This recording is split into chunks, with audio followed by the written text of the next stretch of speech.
Hello and welcome to the show. So Deen TV has been launching lots of new series in the last couple of weeks. There's a range of them. One of the very important ones to us is called the Health Notebook, and that's presented by Dr. Ziyaad Essop. He's here to talk to us about that show, what it's all about, what you can expect to see, and how that show might change your life. Ziyaad, welcome to the show. Thank you very much for having me on the show. Now, it's an interesting one, the Health Notebook. That's a show that you've just launched on Deen TV. I think that medical matters on TV works well. Everybody has a medical issue, whether it's a small one or a big one. And somewhere down the line in everybody's life, you might have experienced medical problems, and you will, for sure. That's part of being human being. So your show plays a very important role in communicating various aspects and issues about health to our audience. And so we really welcome that from the channel side. So looking into the content, we need to understand you as a host first. This is my opinion, that for people to understand the show, they need to understand the host and to know where that host comes from. Where does Ziyaad come from? I'm not going to say that I know you most of my life, but for the benefit of the viewers, let them know. Okay, where do I come from? Basically, I moved from Johannesburg to Cape Town when I was about 14 or 15, and then I went to a school in the northern suburbs, and I stayed with my granny there for some time. And from the northern suburbs in high school, I then went to the University of Stellenbosch. I studied medicine for about 6 years. I completed my degree in 2006. You were a bit of an introvert back then, am I right? Yeah, I was a bit more quieter back then. Yeah. You're calling it quiet. I call it introverts, because you know why? Because I recall you back in the day. You were, I think, in class with my brother, and I remember you always being quiet, shy, sort of to yourself. So it's a nice transition to television, because those are not the people we normally see on television. Yeah, it's a completely different experience. I think you need to gather your confidence and your courage. It's different from doing a presentation or lecturing, which I do part-time. So this is a complete different area another field, yeah, or expertise. But I also remember running into you a few times. I remember you used to hire out. You used to be a businessman. Yes. Back then. You used to hire out PlayStations, yes, and things like that. And I remember coming on a number of occasions to come and hire a PlayStation from you. Correct. Yes, I remember back in the day, the PlayStation just launched, and I got bored of it a couple of weeks later, and I thought, how else do I turn this thing into money or get my money back? I eventually landed up with 10 or 12 of them, and I was earning about $500 for a university student at the time per day, which was good, you know. And this is back you talking about many years ago, which is interesting. I think you, not only from the gaming section, but I think you were quite involved in your gadgets, and up until today, I think you always, Still am.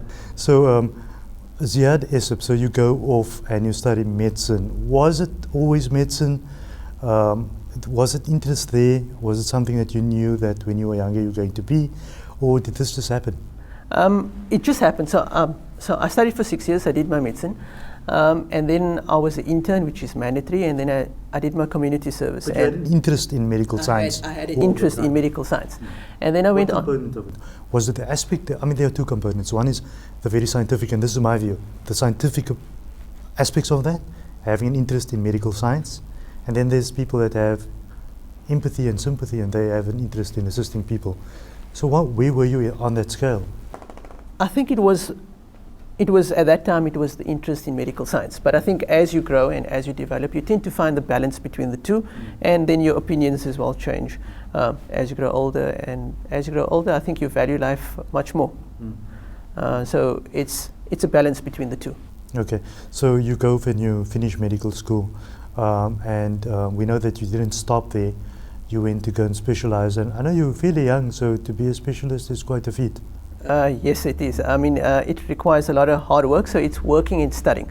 So it's not like I decided to stop practicing medicine. So when you become a specialist, you actually need to go into that particular discipline, and then you need to attend courses, you need to write an exam after your second year, you need to write an exam at the end of the 4 years for you to be a qualified specialist. And that happened around about 2010. And during those 2 or 3 years, I was always engaged with other areas of medicine as well. So I did short courses in teaching. So that just built up my expertise to where I am today. And I'm even going further now. I know you're doing the MBA now. Yeah, I'm actually a candidate for the MBA. So I've started class, and it's extremely hard work because now I've moved out of the medical area, and I'm now learning about management and business per se. So at the end of the day, yeah, it's still trying to come to terms with why, but I have a feeling that you may be addicted to studying. I see that in you. That's just my opinion, and you seem to have this deep thirst for understanding things, and I see that in your behavior, and perhaps that's where our viewers are going to benefit from you, and that's you seem to be very methodical, research, knowing what you're talking about, and that's what we need in terms of our medical show. So the Health Notebook is born. I remember you coming onto my show talking about, I think it was issues with inner ear problems or middle ear problems. I think we spoke about those things at some point, and we felt at that point that we as a channel had a gap, and the gap was that we have other medical shows also, and they take on the very natural approach, and there are various other modalities that we're looking at, but at the same time we needed somebody that would come on and just talk about the basic things from a medical point of view that affect people every day, and how these things affect their lives and how they could be averted. And that's where the Health Notebook discussion was started with you. From that day, I don't think we've looked back as a channel, and the brand is now out there. Firstly, before we get into the content, how do you feel about that? It's there, it's real now, we spoke about it, yes, and it's there. I'm extremely happy and excited, and I also wish that the viewers can actually move along with me through this journey as well, and I'm grateful to actually provide them with valuable information to actually make their life easier as well. And I think if we move back to just the term the Health Notebook, I think we've had one or two discussions about a title as well. And my approach was to move away from the traditional doctor this, doctor that. And the reason is that medicine or healthcare is not made up by just one person, which is a doctor. It involves a multidisciplinary team, which can be a physio, an OT, a pharmacist. So actually bringing in a multidisciplinary team, I decided to look at another title, as in the Health Notebook. And I think that is just to make it a bit more broader and make us realize the value that the other disciplines can add to healthcare. Correct, yes. So the show is a weekly show, and I know that your current time slot on Deen TV is 8:30 on a Friday evening. That's when we see the premiere show every week, with 2 repeats somewhere down the line in the week. Now, you've been through a few recordings. Some of the episodes are now up there, and I'm sure viewers are liking the experience because you're bringing in very topical, very experienced other specialists that are known for what they do. Tell us a bit about the content in detail. What do people really expect to see, feel, and understand when they watch the Health Notebook? Okay, so in terms of content, we will be looking at, firstly, the common medical conditions. And that would mean things like diabetes, hypertension, heart attacks, strokes, epilepsy as well. So those are fairly the general medical conditions. And then we'll also move into child healthcare as well, which is extremely important. And then also male and female specific areas of healthcare is there as well. So it will be fairly broad, and it will cover a variety of topics in those particular areas. And my whole aim is also to bring some of the specialists out there, so that they can also give some of the latest information, and also bring up and upcoming young talent, basically. So it's finding the balance between the two in the healthcare discipline that can add value both to the show and give the viewers the most important up-to-date information. Let's take one aspect. You talk about diabetes, so when you talk about diabetes and you're talking about the viewer at home and you're talking about the show, do you look into, I'm just trying to understand, so you look into different aspects of diabetes, causes, possible treatments, and lifestyle aspects around all of that. Yes, so it's more the holistic approach. So we're not just going to give you what's the signs and the symptoms and you need to go to your medical practitioner, but we're going to go a little bit further and we're going to give you practical advice on how you should make simple improvements in order to manage your medical condition. So it's not just taking your insulin or taking your medication, it's going the simpler, basic, fundamental aspects which can improve your medical condition. Because the GP that we go to today, with all due respect to some good GPs out there, but I think when you go to a GP, it's about, I've got a headache, and it's, take a grandpa, for example. And so I'm having a feeling that your approach is different. It's about trying to get to the root cause of problems, because there's a difference in getting to the root cause of a problem and treating a problem continuously for the next 20 years. I totally agree with you. So the whole idea is to empower viewers to identify risk factors and manage those risk factors. So it's empowering the viewer on how they can take ownership and responsibility of their health as well. And this can be done in various ways as well. So besides actually the audio-visual content that we're having weekly, we'll probably run later on towards the end of the series quite a bit of downloadable content in terms of pamphlets on what to do. So the viewer can actually just go back and refer to that particular disease or illness, and they will provide up-to-date information on what to do as well. And what you actually mentioned, it's extremely important. Let's take, for example, high blood pressure, and you have a number of risk factors for developing a heart attack.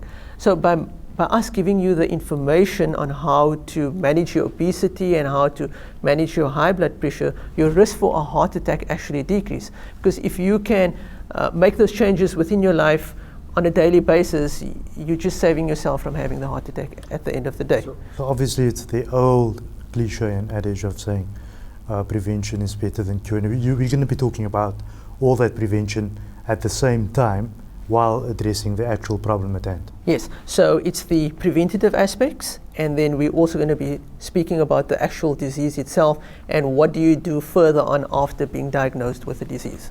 But in 2016, when we talk about prevention, we're really talking about lifestyle. In the end of the day, am I correct? Yes. So how do you bring that into the show?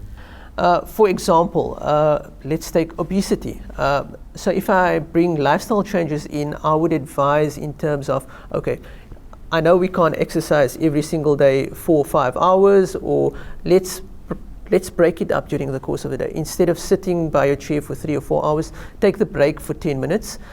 Instead of sitting by the computer and eating junk food, let's break away from the computer and eat some nutritious food. So as you can see, it's more a holistic approach. It is how do you break up your common lifestyle, and it depends on the actual topic as well. So if we're speaking about high blood pressure, I would advise, okay, let's take a little bit less salt, or let's make these changes to our particular diet. Let's exercise instead of 3 or 4 hours a day, let's just do it for 15 to 20 minutes during the course of the day so that you don't have to exercise the full hour or two afterwards. So it's about adapting your lifestyle to your current work environment as well. Going back to Dr. Ziyaad Essop, you as a person, and we spoke about this early on in the show when we spoke about the aspect of, I know you from back in the day, so you go through the formal training, and media can be daunting. It is a transition for most people, but sometimes people come into the studio and they might be very prolific speakers and very well educated people, but when the lights go on and the cameras go on, something different happens, and that anxiety level just starts going through the roof. And when that happens, people just, they're not themselves. So I think you've crossed that first bridge, and that was to get those first episodes out, and things will only get easier for you. But has it really dawned on you that you've taken a big gap now, and that gap was going from what you normally do into a space that many people don't delve into? Yes, I totally agree with you. The anxiety and stress was there during the first episode, and I think we normally call an ambulance for first shows. So yeah, so it was yeah, it was a very stressful time, and what I needed to do is I just needed to gather my confidence. And as you will see, as the show progresses, I'll become a little bit more comfortable and a bit more confident, because it's a different environment. You're in front of a camera, you're nervous, you're trying to think, oh, should I say this? And I've been a guest on a number of shows, including your show as well, and it's different being a guest and it's different being a host. I think it's harder to be a host than to be a guest. Of course, it's the same thing as being the pilot and the passenger on the plane. The passengers can do what they want to, they can fall asleep and they can just travel along, while the pilot just needs to keep it going. And that's what happens on these shows. But I think that things only get better, as you're saying. And that brings me to another aspect, and that is that, does the show have any social outlet? And are we looking at social development on the side of the show? So we're busy building a brand. Does the show look at going out, making a difference in society, having active on-the-road portfolios that people could interact with the show on, for example, things like that? Can people send us some questions that we can perhaps answer related to their medical issues? I know that you choose a topic every week, and I know that you're going to deal with that topic, but can people interact with you and maybe have some simple things answered that might make a big difference in their lives? Okay. So firstly, the content would be available on the Deen TV YouTube links, and so people can actually go back to the content and watch the show over again, which is number one. And then what we would be providing within the next few weeks is a Facebook page for the Health Notebook. And I think that would be the primary mode of communication. We will try to advise members of the public. So that's another form of communication. And we'll even go one step further as the show progresses. We'll try to actually go into the life of a person that has a particular medical condition, and we'll understand it from their perspective. Because what normally happens is, if you go to a general practitioner and if the person has arthritis, yes, it's fine verbally, but we need to be able to understand how does it affect their life. So we'll go to the person that has arthritis, we'll see what is his activities of daily living, what does he struggle with, and it actually makes us appreciate how that person copes. So it's going back and understanding the person from the ground that has the medical condition. So that's the engagement that we're planning to have during the course of the show. There's always the Deen TV SMS line that's running all the time during the show, where people can SMS their comments and their ideas and their questions, and we'll look at you answering those questions as we go along. An interesting thought came to mind was when you said that you're going to go out and sort of follow the trail of a particular patient, and in that way look at their life and the issues that impact on their disease, whatever it might be. It's a very interesting one, because in that way, when you and your medical expertise advises such a person, for example, let's be hypothetical about this and let's be pragmatic about this. You follow a guy that's got diabetes, and you spend half a day with him looking at his eating habits and understanding his medication, and I don't know what else you guys do to get to determinations. And you sit with such a person and you make determinations and you advise this person.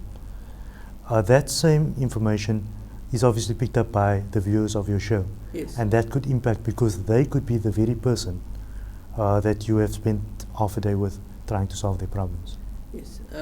Yes, I totally agree with you. So what they can actually do is they can understand the content, and then they can actually see how can I actually apply this to my life to improve my medical condition. So it empowers them as well to make decisions and to improve their lifestyle.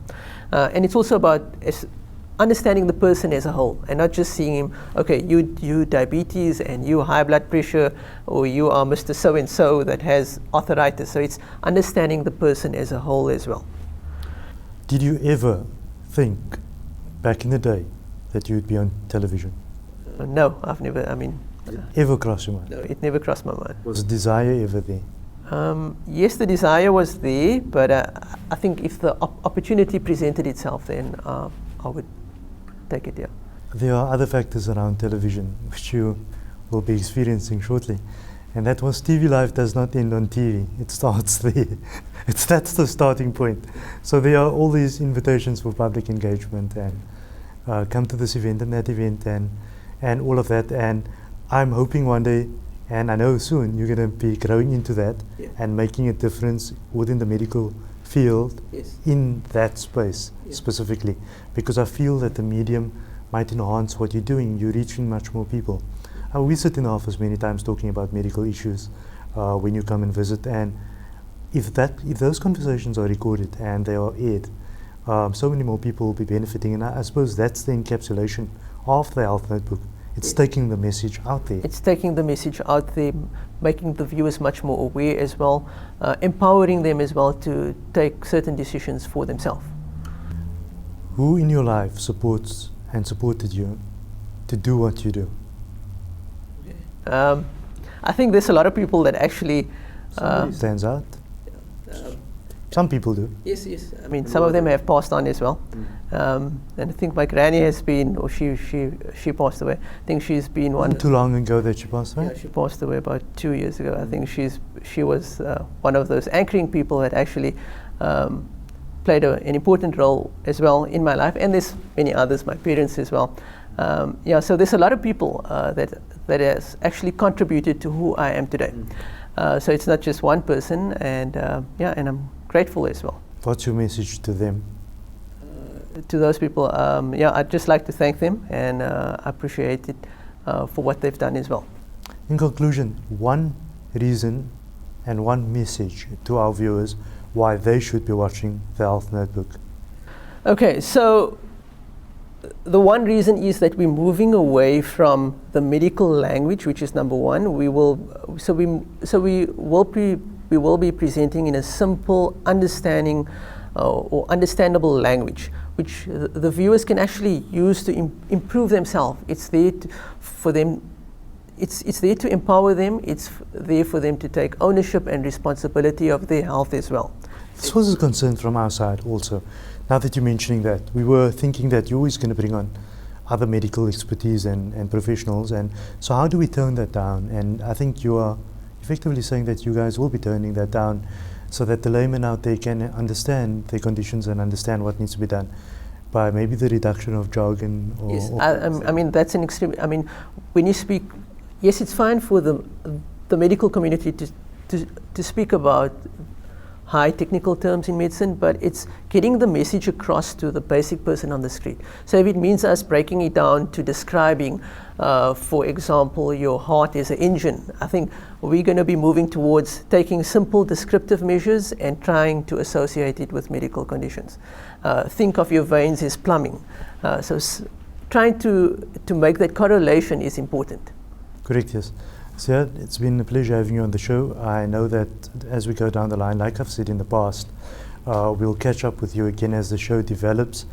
Maybe talk to you 20 episodes down the line, see how it's going, how is the content developed, what are the things that people have been saying about the show. So we'll have time to catch up with all those things.